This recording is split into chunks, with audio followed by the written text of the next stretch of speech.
ओम शांति।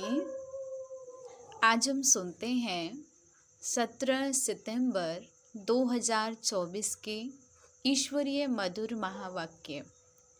आज के महावाक्यों का सार है, मीठे बच्चे, यह राज सभी को सुनाओ कि आबू सबसे बड़ा तीर्थ है। स्वयं भगवान ने यहाँ से सबकी सद्गति की है।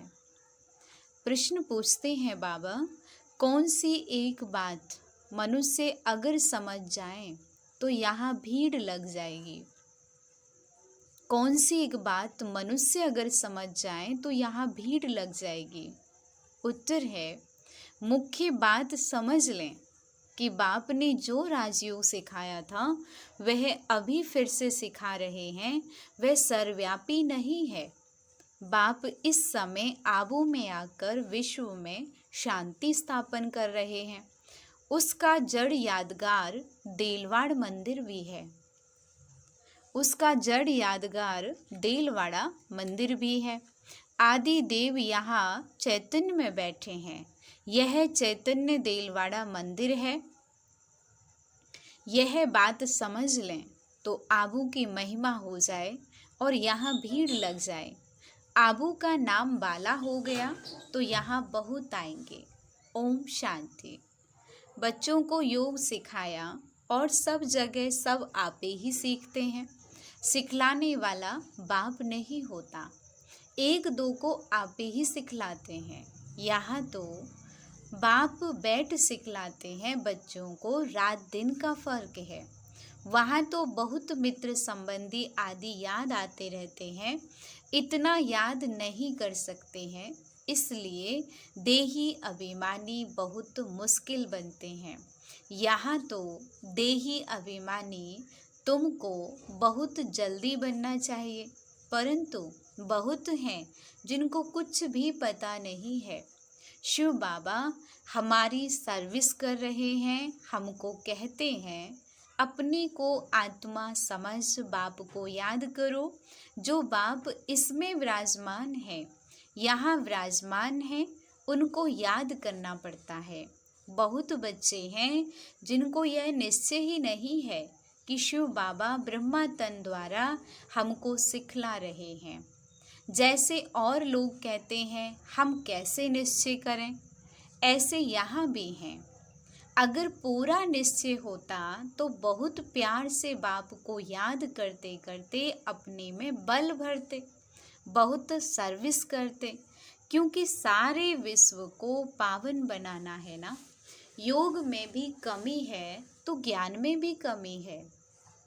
सुनते तो हैं परंतु धारणा नहीं होती है।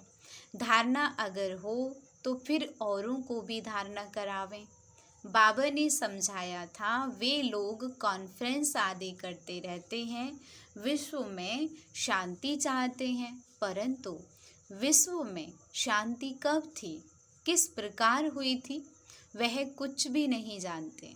किस प्रकार की शांति थी वही चाहिए ना। यह तो तुम बच्चे ही जानते हो। विश्व में सुख शांति की स्थापना अब हो रही है। बाप आया हुआ है। कैसे यह देलवाड़ा मंदिर है, आदि देव भी है और ऊपर में विश्व में शांति का नज़ारा भी है। कहाँ भी कॉन्फ्रेंस आदि में तुमको बुलाते हैं तो तुम पूछो, विश्व में शांति किस प्रकार की चाहिए। इन लक्ष्मी नारायण के राज्य में विश्व में शांति थी। वह तो देलवाड़ा मंदिर में पूरा यादगार है। विश्व में शांति का सैंपल भी तो चाहिए ना। लक्ष्मी नारायण के चित्र से भी समझते नहीं हैं, पत्थर बुद्धि है ना। तो उन्हों को बताना चाहिए कि हम बता सकते हैं विश्व में शांति का सैंपल एक तो यह लक्ष्मी नारायण है, और फिर इन्हों की राजधानी भी देखना चाहते हो तो वह भी देलवाड़ा मंदिर में चलकर के देखो। मॉडल ही दिखाया जाएगा ना, वह चलकर आबू में देखो। मंदिर बनाने वाले खुद नहीं जानते हैं, जिन्होंने ही बैठ यह यादगार बनाया है, जिसको देलवाड़ा मंदिर नाम रख दिया है। आदि देव को भी बिठाया है, ऊपर में स्वर्ग भी दिखाया है। जैसे वह जड़ है वैसे तुम हो चैतन्य। इनको चैतन्य देलवाड़ा नाम रख सकते हैं, परंतु पता नहीं कितनी भीड़ हो जाए, मनुष्य ही मूझ जाएं, यह फिर क्या है। समझाने में बड़ी मेहनत लगती है, बहुत बच्चे भी नहीं समझते हैं। भल दर पर पास में बैठे हैं, समझते कुछ भी नहीं। प्रदर्शनी में अनेक प्रकार के मनुष्य जाते हैं, ढेर मठ पंथ हैं, वैष्णव धर्म वाले भी हैं, वैष्णव धर्म का अर्थ ही नहीं समझते हैं। श्री कृष्ण की बादशाही कहाँ है, जानते ही नहीं। श्री कृष्ण की राजाई को भी स्वर्ग वैकुंठ कहा जाता है। बाबा ने कहा था, जहाँ बुलावा हो वहाँ जाकर तुम समझाओ, विश्व में शांति कब थी। यह आबू सबसे ऊंचे से ऊंच तीर्थ है, क्योंकि यहाँ बाप विश्व की सदगति कर रहे हैं। आबू पहाड़ी पर उनका सैंपल देखना हो तो चल करके देलवाड़ा मंदिर देखो। विश्व में शांति कैसे स्थापन की थी, उनका सैंपल है, उदाहरण है। सुनकर बहुत खुश होंगे, जैनी लोग भी खुश होंगे। तुम कहेंगे यह प्रजापिता ब्रह्मा हमारा बाप है, आदि देव। तुम समझाते हो फिर भी समझते नहीं हैं। कहते हैं ब्रह्मा कुमारियाँ पता नहीं क्या कहती हैं। तो अब तुम बच्चों को आबू की बहुत ऊंची महिमा करके समझाना चाहिए। आबू है बड़े से बड़ा तीर्थ। बॉम्बे में भी समझा सकते हो, आबू पहाड़ बड़े से बड़ा तीर्थ है, क्योंकि परमपिता परमात्मा ने आबू में आकर स्वर्ग की स्थापना की है। कैसे स्वर्ग की स्थापना की है, रचना रची है, वह स्वर्ग का और आदि देव का मॉडल सब आबू में है, जिसको कोई भी मनुष्य समझते नहीं। हम अब जानते हैं, तुम नहीं जानते हो, इसलिए हम तुमको समझाते हैं। पहले तो तुम पूछो कि विश्व में शांति किस प्रकार की चाहते हो। कभी देखा है? विश्व में शांति तो इनके लक्ष्मी नारायण के राज्य में थी। एक ही आदि सनातन देवी देवता धर्म था, इनकी डिनाइस्टी का राज्य था। चलो तो इन्हों की राजधानी का मॉडल आबू में तुमको दिखाएं। यह तो है ही पुरानी पतित दुनिया। नई दुनिया तो नहीं कहेंगे ना, नई दुनिया का मॉडल तो यहाँ है। नई दुनिया अब स्थापन हो रही है, तुम जानते हो तब बतलाते हो। सभी नहीं जानते हैं, न बतलाते हैं, न समझ में ही आता है। बात है बहुत सहज। ऊपर में स्वर्ग की राजधानी खड़ी है, नीचे आदि देव बैठा है, जिसको एडम भी कहते हैं। वह है ग्रेट ग्रेट ग्रैंडफादर। ऐसी तुम महिमा सुनाएंगे तो सुनकर खुश होंगे। है भी बरोबर एक्यूरेट। कहो तुम श्री कृष्ण की महिमा करते हो, परंतु तुम जानते तो कुछ नहीं हो। श्री कृष्ण तो बैकुंठ का महाराजा, विश्व का मालिक थे। उसका तुम मॉडल देखना चाहते हो तो चलो आबू में, तुमको बैकुंठ का मॉडल दिखलाएंगे। कैसे पुरुषोत्तम संगम युग पर राजयोग सीखते हैं, जिससे फिर विश्व के मालिक बने हैं, वह भी मॉडल दिखावें। संगम युग की तपस्या भी दिखाएं, प्रैक्टिकल जो हुआ था उनका यादगार दिखाएं। शिव बाबा जिसने लक्ष्मी नारायण का राज्य स्थापन किया, उनका भी चित्र है। अम्बा का भी मंदिर है। अम्बा को कोई 10-20 भुजाएं नहीं है, भुजाएं तो 2 ही होती हैं। तुम आओ तो तुमको दिखाएं। बैकुंठ भी आबू में दिखाएं। आबू में ही बाप ने आकर के सारे विश्व को हेवन बनाया था। सदगति दी है। आबू सबसे बड़ा तीर्थ है। सब धर्म वालों की सदगति करने वाला एक ही बाप है। उनका यादगार चलो तो आपको आबू में दिखाएं। आबू की तो तुम बहुत महिमा कर सकते हो, तुमको सब यादगार दिखाएं। क्रिश्चियन लोग भी जानना चाहते हैं, प्राचीन भारत का राजयोग किसने सिखाया, क्या चीज थी? बोलो, चलो आबू में दिखाएं। बैकुंठ भी पूरा एक्यूरेट बनाया है ऊपर छत में, तुम ऐसा नहीं बना सकते हो। तो यह अच्छी रीति बताना है। टूरिस्ट धक्का खाते हैं, वह भी आकर के समझें। तुम्हारा आबू का नाम बाला हो गया तो बहुत आएंगे। आबू बहुत मशहूर हो जाएगा। जब कोई पूछते हैं कि विश्व में शांति कैसे हो, सम्मेलन आदि में निमंत्रण देते हैं तो पूछना चाहिए विश्व में शांति कब थी, तो वह जानते हो।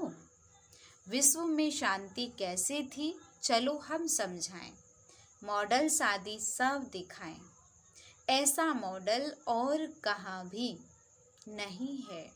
आबू ही सबसे बड़े से बड़ा तीर्थ है, ऊंचे से ऊंचा तीर्थ है, जिसमें बाप ने आकर के विश्व में शांति सर्व की सदगति की है। यह बातें और कोई नहीं जानते। तुम्हारे में भी नंबरवार हैं।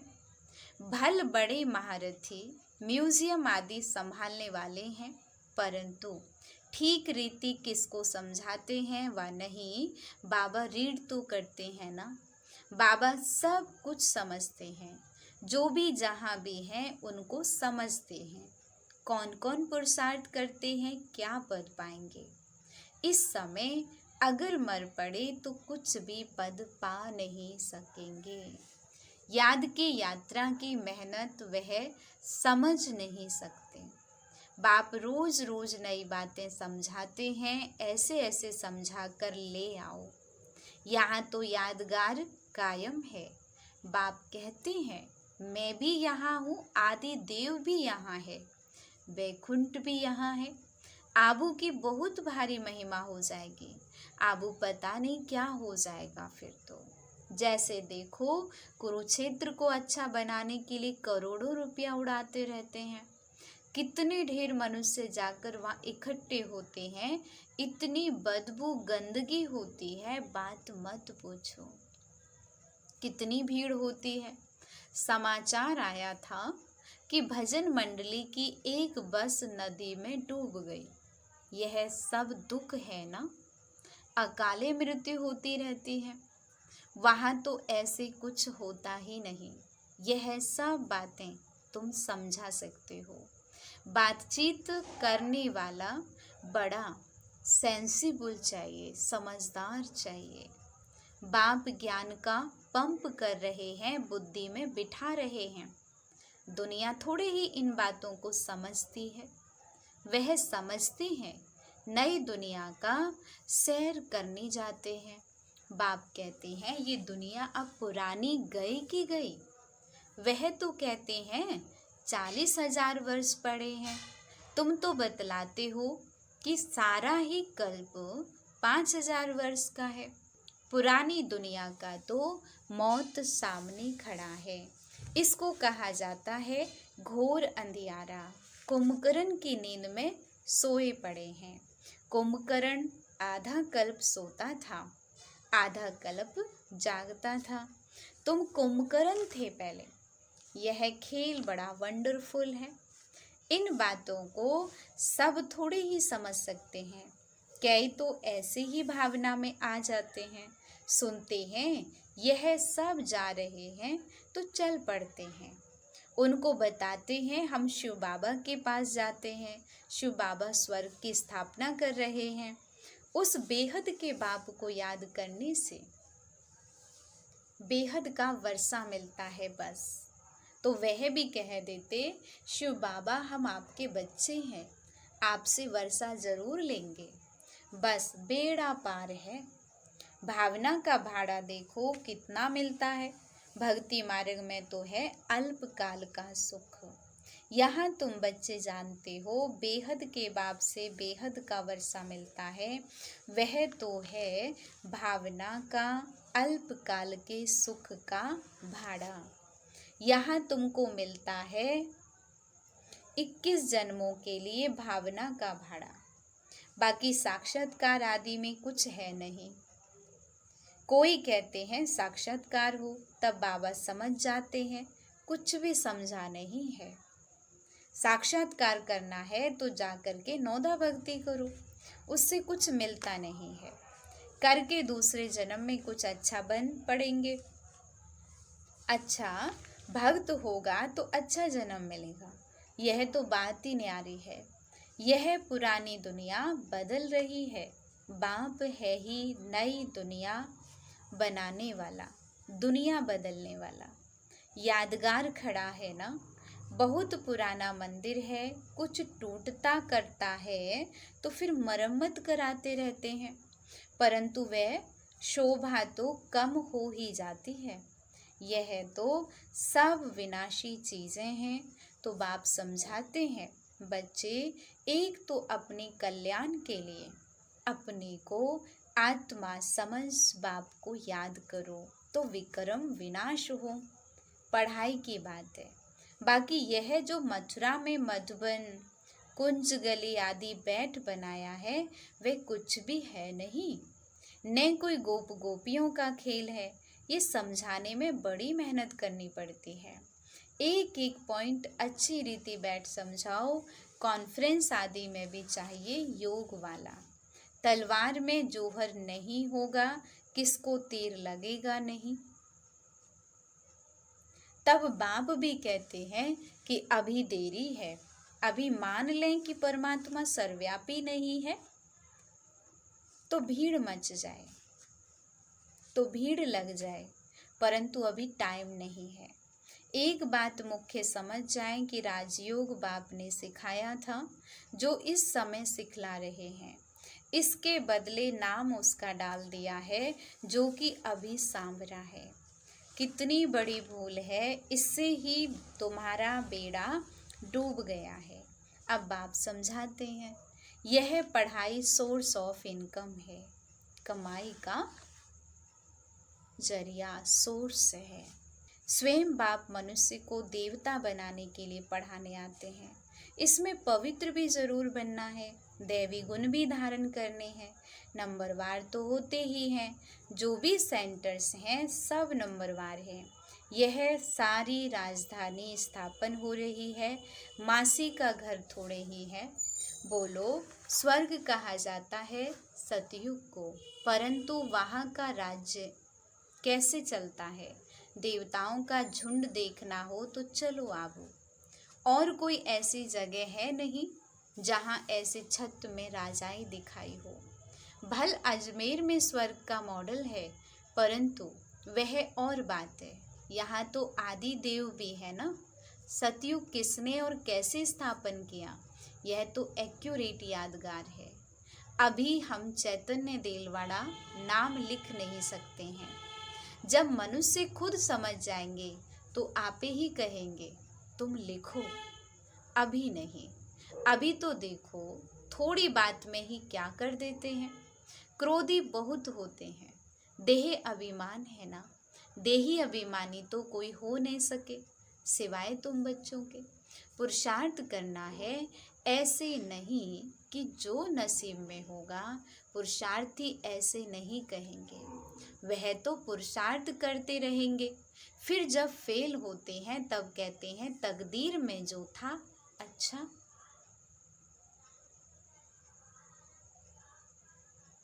वह तो पुरुषार्थ करते रहेंगे, फिर जब फेल होते हैं तब कहते हैं तकदीर में जो था अच्छा। मीठी मीठी सी किलदे बच्चों प्रति माता पिता बाप दादा का याद प्यार और गुड मॉर्निंग। रूहानी बाप की रूहानी बच्चों को नमस्ते।